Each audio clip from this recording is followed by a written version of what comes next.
नमस्कार दोस्तों, हिंदी के इस वीडियो में आप सभी का बहुत बहुत स्वागत है।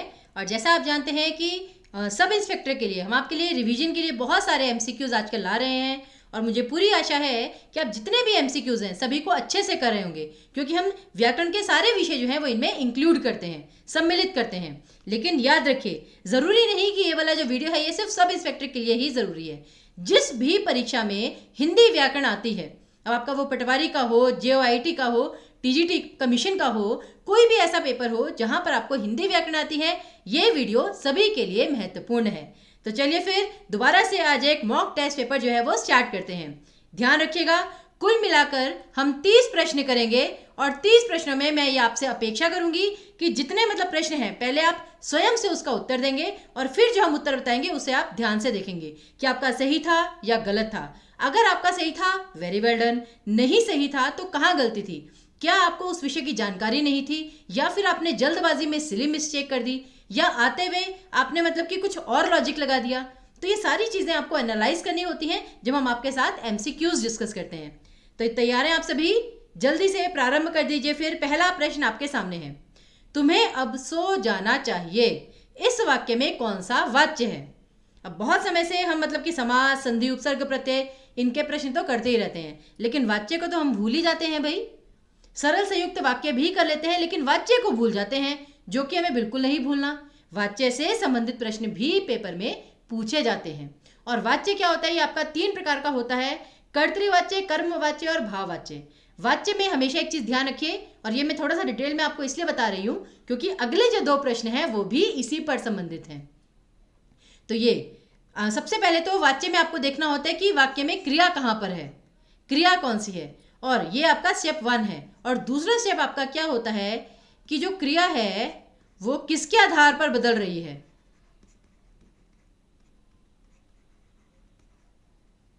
जिसे कहते हैं ना, किसके आधार पर बदल रही है।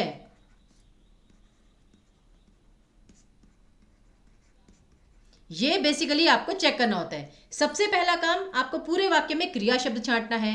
दूसरा काम कि जो क्रिया है वो किसके आधार पर बदली। कर्ता के आधार पर बदली तो कर्तृवाच्य, फिर आपका कर्म के आधार पर बदली तो कर्मवाच्य, और अगर कर्ता और कर्म दोनों के ही आधार पर क्रिया नहीं बदली तब आपका भाववाच्य आएगा। ये जो 4th ऑप्शन कर्णवाच्य है, ये सिर्फ और सिर्फ आपको कंफ्यूज करने के लिए दिया गया है। तो अब तुम्हें अब सो जाना चाहिए। अब ये जो सोना है ना, सोना, जागना, रोना, हंसना, भागना, दौड़ना, ये अपने आप में अकर्मक क्रियाएं हैं। अकर्मक वो होती हैं जिन वाक्यों में जिन क्रियाओं में कर्म नहीं होता। कर्म मतलब कि ऑब्जेक्ट जिस पर क्रिया का प्रभाव पड़े। तो इससे ही स्पष्ट है कि कर्मवाच्य तो किसी भी हालत में होगा ही नहीं। अब बचे 2 ऑप्शन, कर्तृवाच्य और भाववाच्य। कर्ता कौन है? तुम्हें। अब तुम्हें की जगह ना अब वचन बदल के देख लीजिए, लिंग बदल के देख लीजिए। लड़की को सो जाना चाहिए, लड़के को सो जाना चाहिए, एक व्यक्ति को सो जाना चाहिए, सभी लोगों को सो जाना चाहिए। कर्ता को हमने हर प्रकार से बदल के देख लिया लेकिन क्रिया नहीं बदली। तो यानी कि यहां पर आपका भाववाच्य था, जहां पर क्रिया किसी के आधार पर नहीं बदली। बस ये जो 2 स्टेप अगर आपको पता चल जाए, वाच्य का प्रश्न कभी भी आपका गलत नहीं हो सकता। चलिए तब हम अगले प्रश्न पे जा रहे हैं। मैं आशा करती हूँ ध्यान से आप वो प्रश्न पढ़ेंगे और स्वयं से उसका उत्तर खोजने का प्रयास करेंगे। पहले अगला प्रश्न, तुमने अभी तक सेब फ्रिज में नहीं रखे। अब तुमने, लड़की ने सेब फ्रिज में नहीं रखे, लड़के ने सेब फ्रिज में नहीं रखे, व्यक्ति ने सेब फ्रिज में नहीं रखे, लोगों ने सेब फ्रिज में नहीं रखे। कर्ता के आधार पर तो नहीं बदलेगा। अब यहाँ पे सेब जो है ना वो कर्म है। अब देखते हैं, सेब की जगह मैं यहां पर लिख देती हूं जलेबी। तुमने अभी तक जलेबी फ्रिज में नहीं रखी, तो बदल गई ना क्रिया। नहीं रखे और नहीं रखी, रखना क्रिया थी यहां पर, तो क्रिया जो है वो कर्म के आधार पर बदल गई। सीधा सीधा उत्तर है इसका कर्मवाच्य। बस ये चीज आपको ध्यान में रखनी है कि जो क्रिया है वो किसके आधार पर बदल रही है या नहीं बदल रही है। अगला प्रश्न, पूजा पत्र लिख रही है। अब यहां पर पूजा जो है वो कर्ता है, पत्र जो है वो कर्म है, और लिखना जो है वो आपकी क्रिया है। कर्ता जमा कर्म जमा क्रिया, यही हिंदी वाक्य की संरचना होती है। अब देखते हैं कि जो लिख रही है वो किसके आधार पर बदलता है। पूजा पत्र लिख रही है, पूजा चिट्ठी लिख रही है, पूजा उपन्यास लिख रही है, पूजा कविता लिख रही है, पूजा आर्टिकल लिख रही है, पूजा अपने अध्यक्ष को लिख रही है, मतलब कुछ भी लिख रही है लेकिन क्रिया नहीं बदली। लेकिन अगर पूजा की जगह यहाँ पर सोहन कर दिया जाए, सोहन पत्र लिख रहा है, अब देखिए कर्ता के बदलते ही क्रिया बदल गई, लिंग के आधार पर क्रिया बदल गई, तो यहाँ पर आपका फिर कर्तरी वाच्य आएगा। और इसका उच्चारण क्या होता है? कृतवाच्य नहीं, कर्तरी वाच्य, कर्तरी। तो इसको आप ध्यान रखिएगा। तो इसलिए पूजा जो कर्ता थी, ठीक है ना, उसके आधार पर क्रिया बदली है, तो करेक्ट ऑप्शन आपका कर्तरी वाच्य होगा। आगे देखिए, अब 5 प्रश्न संधि के हैं, 4 या 5 प्रश्न, तो फटाफट कीजिएगा। विनायक शब्द में कौन सी संधि है? विनायक, ठीक है ना, विनायक शब्द में कौन सी संधि है? और इसमें अब विनायक, अय, अय की ध्वनि आ गई है, तो यहां पर क्या आएगा? बेसिकली आपकी कौन सी आय की ध्वनि किसमें आती है? आपकी अयादि संधि में। और अयादि संधि का रूल क्या होता है? जहां पर भी आय होता है वो कैसे बनता है? आपका ए जमा अ या आ या कोई भी स्वर, तब ए आना चाहिए, ए नहीं ए, तो यानी कि विनायक में विनय होगा, विनय जमा अक विनायक, तो ए और अ मिलकर आय बन जाएंगे। तो इसलिए करेक्ट ऑप्शन है, जैसे देखिए व्यंजन संधि नहीं है, विसर्ग संधि नहीं है, और स्वर संधि का भेद यण संधि भी नहीं है, तो करेक्ट ऑप्शन आएगा आपका ए ऑप्शन, क्योंकि इसमें आपकी अयादि संधि थी। क्लियर है? अगला देखिए, पित्राज्ञा में कौन सी संधि है? फिर वही शब्द मतलब ट्राई कीजिए, शब्द को तोड़ कर देखिए। पित्राज्ञा, अब एटलीस्ट एक शब्द तो है आज्ञा, अब आज्ञा अगर हटा दिया जाए तो पित्र बचेगा, और पित्र कैसे लिखा जाता है? ऐसे। पित्र कभी भी ऐसे नहीं लिखा जाता, ये पत्र नहीं है, पित्र है। हम कहते हैं ना पितृ पक्ष चल रहे हैं, तो पितृ, पिता से संबंधित पितृ, जैसे पैतृक संपत्ति, तो री का स्वर आता है। लेकिन जब भी री स्वर के साथ कोई भी अन्य स्वर जुड़ जाए, मतलब कि री पहले आए और अन्य स्वर बाद में जुड़े, तो वहां पर आपका र बन जाता है, आधा र। तो इसलिए पित्राज्ञा, तो त और आधा र मिलकर त्र ही बनते हैं, तो इसलिए त्र बना। तो यहां पर आपकी यण संधि आएगी, तो करेक्ट ऑप्शन आएगा आपका डी ऑप्शन। अगर आगे देखिए, प्रत्यूष, अब प्रत्यूष में या तो य पर फोकस है या ऊ पर फोकस है। अब प्रत्यूष में हमें पता है एक शब्द तो ऊष है, ऊष या उषा, और पहला शब्द क्या है? प्रति, प्रति जमा ऊष, तो जैसे यण संधि में एक तो था री के बाद कोई भी अन्य स्वर आए तो र बन जाता है, उसी प्रकार यण संधि का ही एक रूल है कि ई के बाद अगर कोई भी अन्य स्वर आ जाए तो आपका क्या बन जाता है? य। और उसी प्रकार अगर आपका ऊ के बाद कोई भी अन्य स्वर आ जाए तो आपका व बन जाता है। यह आपका यण संधि का रूल होता है, नियम। तो इसलिए प्रति जमा ऊष, प्रत्यूष, तो ये आपका यण संधि का उदाहरण था। आगे देखिए, अभ्यास, अब अभ्यास में भी य पर ही फोकस है, और अगर य है तो ई की मात्रा आना तो आवश्यक है, तो इसलिए अभी, अभी जमा आस अभ्यास, तो अभी जमा आस अभ्यास, ई से य बना है तो आपका फिर से यण संधि ही आएगा। तो ये आपके कुछ संधि के प्रश्न थे। एक और संधि का प्रश्न देख लीजिए, ऋग्वेद। ऋग्वेद तो सभी ने सुना है, इसमें संधि कौन सी है? ट्राई कीजिए एक बार। और मैं फिर वही एक्सपेक्ट कर रही हूँ, भी हम 8वें प्रश्न में पहुंच चुके हैं, कुल मिलाकर हमें 30 प्रश्न करने हैं। तो जो भी प्रश्न हम कर रहे हैं उसे पहले पॉज करेंगे, स्वयं से उसका उत्तर खोजेंगे और फिर हमारा उत्तर देखेंगे। तो ऋग्वेद में कौन सी संधि है? अब ये जहाँ पे जो व्यंजन आधा आ जाए श श स के अलावा, और वो स्पेशली आपका थर्ड व्यंजन हो, थर्ड वाला कौन सा, कि जैसे आपको पता है ना, क वर्ग, च वर्ग, ट वर्ग, त वर्ग, प वर्ग, उनका जो तीसरा वाला व्यंजन होता है, जैसे क ख ग, ट ठ ड, च छ ज, तो ये जो तीसरा वाला वर्ण आता है ना, इसमें जब आप संधि विच्छेद करते हैं तो वो पहले वाले वर्ण में कन्वर्ट हो जाता है। जैसे कि ग, ग है क वर्ग का और पहला वाला वर्ण क ही है, तो ये क में परिवर्तित हो जाएगा।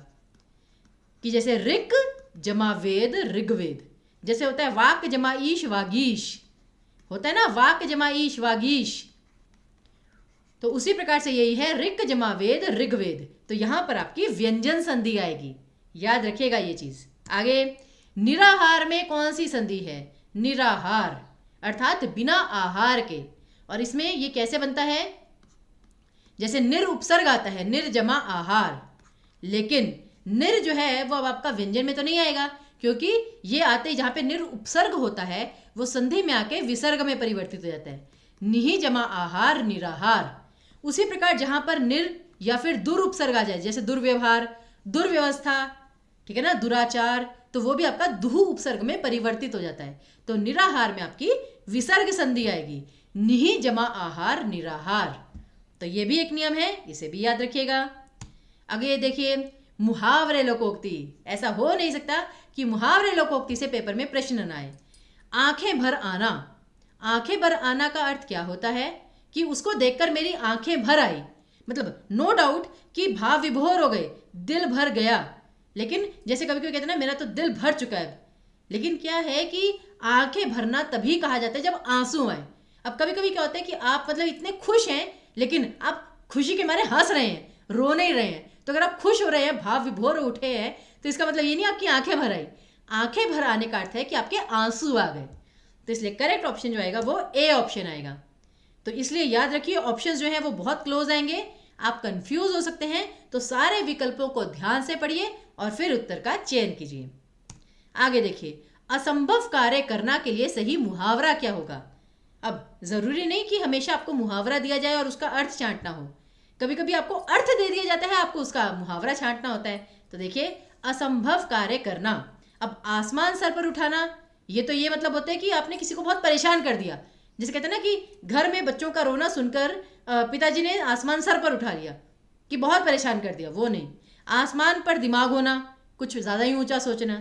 आसमान पर चढ़ा होना, बहुत जैसे कहते हैं ना डींगे हाँकना, बहुत ही ये आवश्यकता से अधिक ही घमंड होना। लेकिन आसमान के तारे तोड़ना, वो सुना होगा ना आपने, मैं तुम्हारे लिए आसमान के तारे तोड़ लाऊंगा, यानी कि असंभव कार्य करना कि जो पॉसिबल नहीं है मैं तुम्हारे लिए वो भी पॉसिबल कर दूंगा।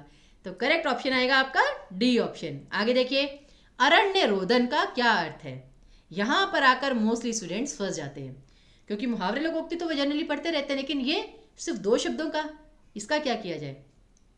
अरण्य रोदन, तो ऐसी स्थिति में जब आपके पास एकदम से कोई नया मुहावरा या लोकोक्ति आ जाए, आप ज़्यादा से ज़्यादा क्या कर सकते हैं, गेस वर्क और शब्दों पर ध्यान दीजिए, क्योंकि मुहावरे लोकोक्ति हमारे जीवन से ही निकली हुई हैं।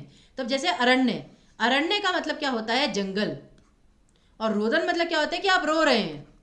अब अगर अरण्य रोदन, जंगल में आप जाके रो रहे हैं, तो आपको एक याद होगी लोकोक्ति, जंगल में मोर नाचा किसने देखा, मतलब अपनी प्रतिभा का वहां प्रदर्शन जहां उसकी वैल्यू करने वाला कोई ना हो, मतलब जब आप निरर्थक कार्य करें, बेकार का काम। तो अरण्य रोदन का मतलब ही वही है कि जंगल में आपका रोना कौन सुनेगा, ठीक है ना, पशु पक्षी कर भी जा सकते हैं। तो इसीलिए निरर्थक कि जिसका कोई अर्थ नहीं है, जो बेमतलब की चीज है, तो अरण्य रोदन का सही अर्थ निरर्थक आएगा। आगे देखिए ये मुंह और मसूर की दाल, इसका अर्थ क्या आएगा, ये मुंह और मसूर की दाल। तो ये कटाक्ष के रूप में, व्यंग्य के रूप में प्रयुक्त होता है, और इसका अर्थ क्या होता है, अपनी औकात से बाहर बात करना। अब जानते हैं गलती क्या करते हैं स्टूडेंट्स, वो मोस्टली ये देखते हैं कि केवल ऊपरी दिखावा, उनको लगता है कि यह करेक्ट ऑप्शन आएगा, केवल ऊपरी दिखावा, लेकिन नहीं, कहते हैं ये मुंह और मसूर की बात, कि क्या तुम अपनी औकात से बाहर जाके बात कर रहे हो। तो करेक्ट ऑप्शन आपका डी ऑप्शन आएगा, इस चीज़ का ध्यान रखिए। फिर मैं वही कह रही हूँ, जल्दबाजी आपको कुछ नहीं करनी है। ऑप्शन आपको पहले विकल्प में भी मिल सकता है, लेकिन अगर आपको श्योर भी है कि पहला विकल्प सही है, फिर भी आपको एक बार चारों विकल्प पढ़ने जरूर है। यू नेवर नो कि कब उससे बेहतर विकल्प आपके सामने आ जाए, बेहतर विकल्प हमेशा होता है। आगे देखिए गृह प्रवेश में कौन सा समास है। अब समास के कुछ प्रश्न ले लीजिए। गृह प्रवेश समास में आपको क्या करना होता है, 2 शब्द छांटने होते हैं और दोनों के बीच में संबंध स्थापित करना होता है कि इन दोनों के बीच में रिलेशन क्या है, कैसे जुड़े हुए हैं शब्द आपस में। तो गृह प्रवेश, हम कहते हैं ना गृह प्रवेश की विधि पूरी कीजिए, यानी कि गृह में प्रवेश, घर में एंट्री की, तो गृह में प्रवेश। तो जहां पर भी अब में जो है वो कारक चिन्ह है, और जहां पर भी आपके कारक चिन्ह आ जाते हैं वहां पर आपका तत्पुरुष समास आ जाता है। और में विभक्ति, कर्ता ने कर्म को करण से संप्रदान के लिए अपादान से संबंध का के की अधिकरण में पर संबोधन है हरे। और तत्पुरुष में तो खैर केवल 6 ही कारक होते हैं, कर्ता कारक और संबोधन कारक तत्पुरुष समास में नहीं होता। तो यहां पर आपका में और पर अधिकरण तत्पुरुष समास के अंतर्गत आएगा। तो करेक्ट ऑप्शन है आपका बी ऑप्शन। आगे देखिए पथ भ्रष्ट, पथ आपका रास्ता और भ्रष्ट मतलब कि उससे जुदा हो जाना, और यानी कि पथ भ्रष्ट का अर्थ क्या हुआ, पथ से भ्रष्ट, ये आपका सही समास विग्रह हुआ। पथ से भ्रष्ट, और पथ से यानी यहाँ पे अलगाव का भाव है, अलग होने का भाव, कि जो आप सही मार्ग पर चल रहे थे आप उस मार्ग से भटक गए हैं, उससे अलग हो गए हैं। भ्रष्ट मतलब वही है ना कि आप अलग हो गए, भटक गए हैं। तो इसीलिए जहां पे अलगाव का भाव होता है वहां पर सदैव अपादान तत्पुरुष समास होता है। तो करेक्ट ऑप्शन है आपका सी ऑप्शन। अगला देखिए, शब्दों की पुनरावृत्ति किस समास में संभव है? पुनरावृत्ति, रेपिटिशन, कि जो मतलब कि रिपीट हो रहा है वर्ड। अब जैसे कि शब्द हैं कानो कान, कान शब्द रिपीट हुआ, रातों रात, हाथों हाथ, या फिर मैंने घर घर जाकर मिठाई बांटी, वह द्वार द्वार पर भीख मांगता है, द्वार द्वार भीख मांगता फिरता है। जहां पर शब्द रिपीट हो रहे हैं किसी भी तरीके से, वहां पर नियम याद रख लीजिए, वहां पर सदैव आपका अव्ययी भाव समास होगा। और इनका समास विग्रह कैसे होता है? कानो कान, कान ही कान में, रातों रात, रात ही रात में, उसकी तो किस्मत बदल गई, रातों रात, हाथों हाथ, हाथ ही हाथ में, घर घर हर घर, और द्वार द्वार हर द्वार पर, इस प्रकार से। तो ये इसका सही समास विग्रह होता है और यहां पर सदैव आपका अव्ययी भाव समास आएगा। चलिए अगला प्रश्न, बारहसिंगा में कौन सा समास आएगा? अब क्या करते हैं भाई स्टूडेंट, जैसे ही उन्होंने बारह शब्द देखा और उन्हें पता है द्विगु समास में पहला पद जो है वो संख्यावाचक होता है, नंबर, तो जैसे ही उन्होंने 12 देखा फटाफट द्विगु समास चूज कर लिया, जो कि गलत हो जाएगा।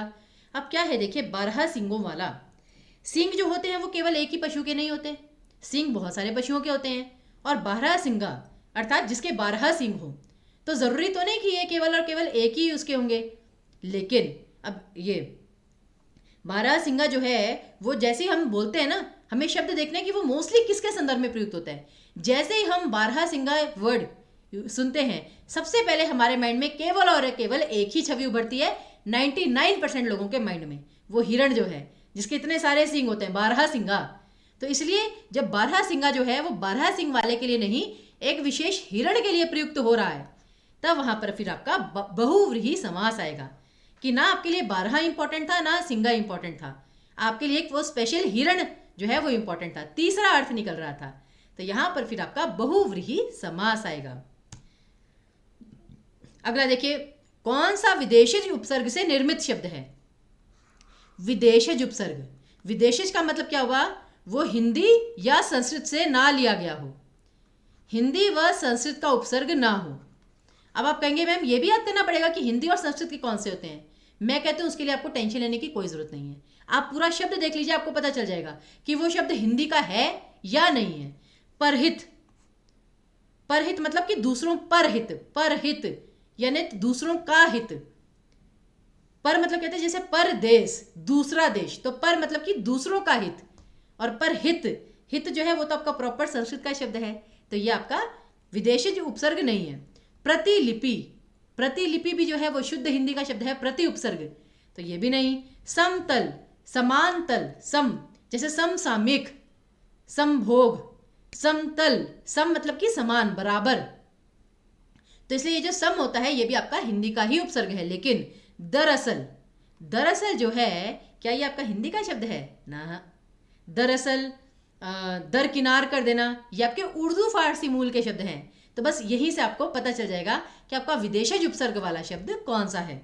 दरकिनार, दरअसल, गैर कानूनी, बेमतलब, ये बे उपसर्ग, दर उपसर्ग, गैर उपसर्ग, ये सारे के सारे, लाइलाज, लाजवाब, ला उपसर्ग, ये सारे के सारे आपके विदेशज उपसर्ग में आते हैं, याद रखिएगा।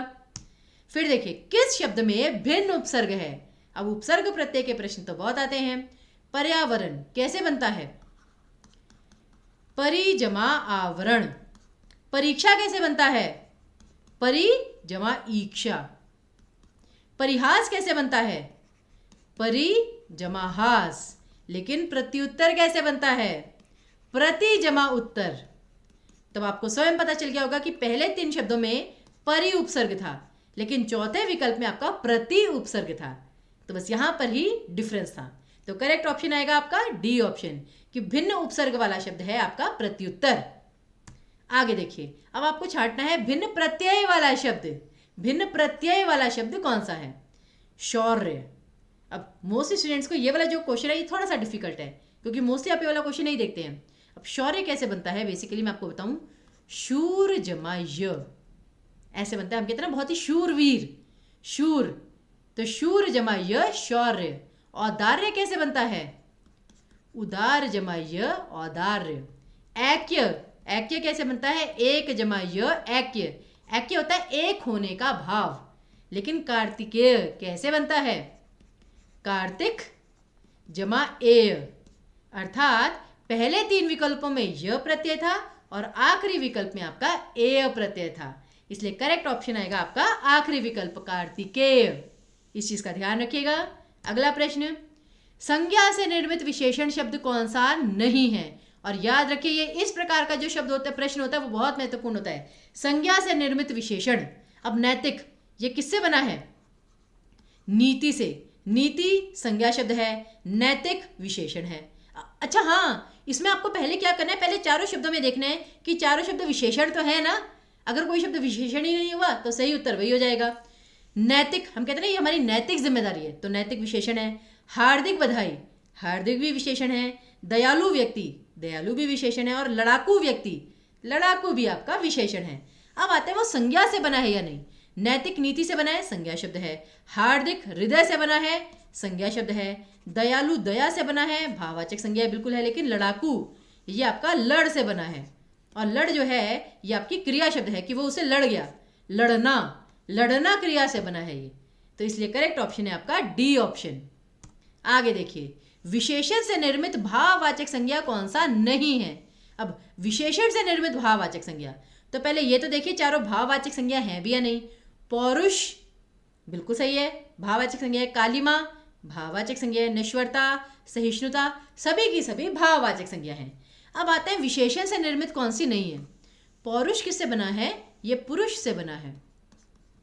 कालिमा काला से बना है। नश्वरता नश्वर से बना है। और सहिष्णुता आपका सहिष्णु से बना है। अब काला, नश्वर और सहिष्णु तीनों विशेषण है, लेकिन पुरुष, पुरुष तो भाई आपकी जातिवाचक संज्ञा है, तो ये आपका जातिवाचक संज्ञा से भाववाचक संज्ञा बना है। तो करेक्ट ऑप्शन आपका फर्स्ट ऑप्शन आएगा, पुरुष से पौरुष। फिर ऐश्वर्य शब्द में कौन सा प्रत्यय है? अब ये पूछा गया है। कृत प्रत्यय, तद्धित प्रत्यय, स्त्रीत्व प्रत्यय या कोई प्रत्यय नहीं। अब प्रत्यय तो है, ऐश्वर्य में कौन सा प्रत्यय है? ईश्वर जमा य। अब य जब जुड़ जाता है तो ई का ए हो जाता है। ईश्वर जमा य ऐश्वर्य, जैसे कुंती का कौंतेय, ठीक है ना। तो ईश्वर जमा य ऐश्वर्य। अब ये जो य है, अब ये ईश्वर बेसिकली। कृत प्रत्यय क्या होते हैं? जो क्रिया से जुड़कर बने होते हैं। तद्धित क्या होते हैं? जो संज्ञा सर्वनाम विशेषण से जुड़कर बनते हैं। और ईश्वर क्या है? ईश्वर आपका जातिवाचक संज्ञा है।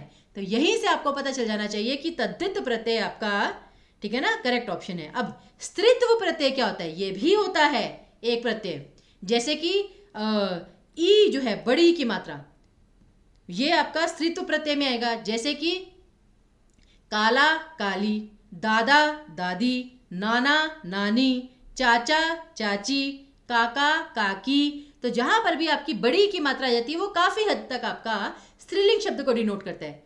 तो ऐसे कुछ और भी प्रत्यय हैं जो आपके स्त्रीत्व प्रत्यय कहलाते हैं। आगे देखिए, किस शब्द में उपसर्ग और प्रत्यय दोनों हैं? तो उसके लिए आपको चारों शब्दों में भिन्न मतलब कि विच्छेद करना पड़ेगा। अब ध्यान से देखिएगा, पहले कोशिश कीजिएगा कि स्वयं से उत्तर दें। सावधानी, आप जानते हैं सावधान जमा ई नहीं है, स जमा अवधान और जमा ई, ऐसे बनता है सावधानी। स जमा अवधान जमा ई, सावधानी। तो इसलिए करेक्ट ऑप्शन तो आपका फर्स्ट ऑप्शन ही है। लेकिन बाकी शब्द भी देख लीजिए कैसे बने थे। मिलाप, जिसके ना भरत मिलाप, मिल जमा आप। प्रत्यय जान लीजिए इन शब्दों के। भुलक्कड़, भूल जमा अक्कड़। और याद रखिए, भुलक्कड़ में तो भ को छोटे ऊ की मात्रा थी, लेकिन मूल शब्द भूल में भ को बड़े ऊ की मात्रा है।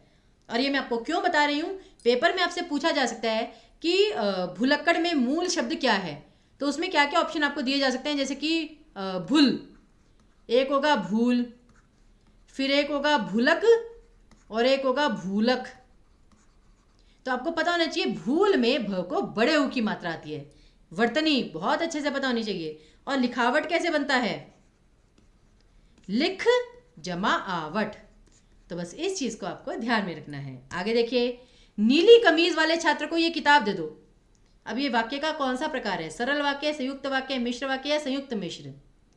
याद रखिए, जब भी आप वाक्य को दो भागों में डिवाइड कर सकें तब वो आपका संयुक्त वाक्य या मिश्र वाक्य होता है। लेकिन उसमें भी आपको ये देखना है कि अगर तो दो वाक्य अलग करके दोनों इंडिपेंडेंट सेंटेंस हैं तब तो वो आता है आपका संयुक्त वाक्य में। लेकिन अगर आपके जो दो वाक्य हैं एक वाक्य दूसरे पर आश्रित है, जैसे कि उन्होंने कहा कि तुम जल्दी चले आना, उन्होंने कहा कि, अब उन्होंने क्या कहा ये तो हमें आगे के सेंटेंस से ही पता चलेगा। तो एक वाक्य दूसरे पर आश्रित है, डिपेंडेंट है, वो होता है आपका मिश्र वाक्य। और संयुक्त मिश्र वाक्य क्या होता है, जहां पे जैसे आप कह सकते हैं कि तीन वाक्यांश हैं, दो वाक्य तो इंडिपेंडेंट होनी चाहिए तभी संयुक्त बनेगा, एक तीसरा वाक्य जो है वो एक कम से कम एक पे डिपेंडेंट होना चाहिए तभी मिश्र बनेगा, तो वो आपका संयुक्त मिश्र वाक्य होता है। और सरल वाक्य वो होता है जिसे दो पार्ट्स में आप डिवाइड नहीं करते। अब नीली कमीज वाले छात्र को किताब दे दो, सीधा सा वाक्य भाई, सरल वाक्य था, ये कुछ नहीं था इसमें। आगे, कृपया यहां बैठ जाइए। अब ये किस प्रकार का वाक्य है, आज्ञावाचक, इच्छावाचक, विधानवाचक या संकेतवाचक। तो अभी पीछे जो वाक्य था ना वो था आपका रचना के आधार पर सरल, संयुक्त, मिश्र। ये अब है आपके अर्थ के आधार पर, और ये आपके 8 प्रकार के होते हैं।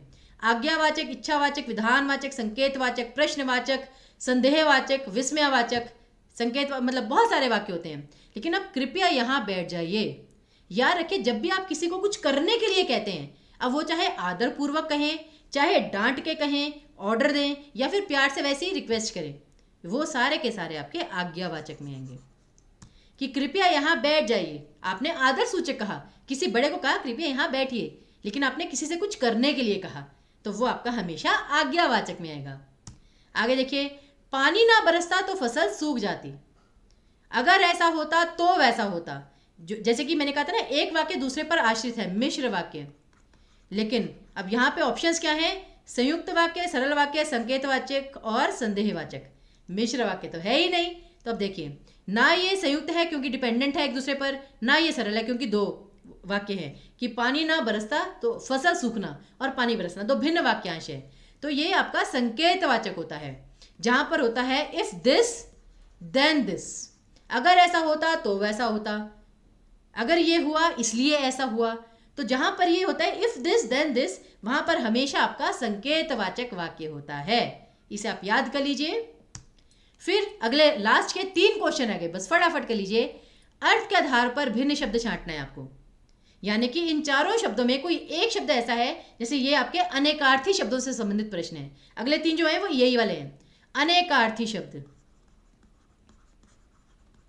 अब जैसे आप कहेंगे अंश, अंश का मतलब हिस्सा भी होता है, सॉरी अंक, अंक का मतलब आपके मार्क्स भी होते हैं, अंक का मतलब आपका चिन्ह भी होता है, और अंक का मतलब आपका गोद भी होता है। तो उसी प्रकार अनेकार्थी शब्द, अब जैसे सिंह, इंद्र और सूर्य, अब जैसे सिंह और सूर्य दोनों के लिए शार्दूल आ सकता है, उसी प्रकार इंद्र। तो इंद्र, सिंह और सूर्य ये तीनों डिफरेंट तरीके से मतलब एक दूसरे से जुड़े हुए हैं, लेकिन ब्राह्मण जो है वो इन चारों में सबसे भिन्न है। तो इसलिए करेक्ट ऑप्शन यहाँ पर आएगा आपका ब्राह्मण। फिर से वही प्रश्न की अर्थ के आधार पर भिन्न शब्द छांटिए। मधु, दूध, शहद और शराब। अब इतना तो आपको पता है, जैसे मधुमक्खी यानी शहद की मक्खी, तो मधु का मतलब शहद तो होता है, लेकिन अगर आप वैसे भी कैसे भूल सकते हैं, मधुशाला। यदि मैं मर जाऊं तो खुलवा देना मधुशाला, हरिवंश राय बच्चन जी की इतनी महान कविता। तो मधु का मतलब शराब भी हुआ, यानी कि साफ साफ आपको पता चल गया कि जो दूध है वो इन सब में सबसे भिन्न था। तो करेक्ट ऑप्शन आपका बी ऑप्शन आना था। और आज का अंतिम प्रश्न, फिर से वही अर्थ की दृष्टि से भिन्न शब्द छांटिए। विधि, ब्रह्मा, कानून और अवधि। अब विधि, हम कहते हैं ना ये तो विधि का विधान है, यानी कि ब्रह्मा का विधान है। फिर यही इस चीज की विधि है, विधि मतलब किसी चीज को करने का तरीका, कायदा, कानून। तो इसलिए कानून भी इसका सही अर्थ हो सकता है। अनेकार्थी ये तीनों ही शब्द हैं, लेकिन अवधि, अवधि का मतलब होता है समय। और याद रखिए यहाँ पे ध को छोटी की मात्रा है, अगर यहाँ पे अवधि जो है ध को बड़ी की मात्रा हो जाती तब ये आपका हो जाता अवध से संबंधित। अवध जो आपकी जगह है तब वो हो जाता अवध से संबंधित। तो मात्राओं का बड़ा महत्व होता है, तो इसलिए यहाँ पर अवधि शब्द जो है वो सबसे भिन्न अर्थ वाली है। तो चलिए 30 प्रश्न हो गए। मैं आशा करती हूँ 30 के 30 प्रश्न आपको बहुत अच्छे से क्लियर हो चुके होंगे, लेकिन हम आपको ऐसे नहीं छोड़ने वाले।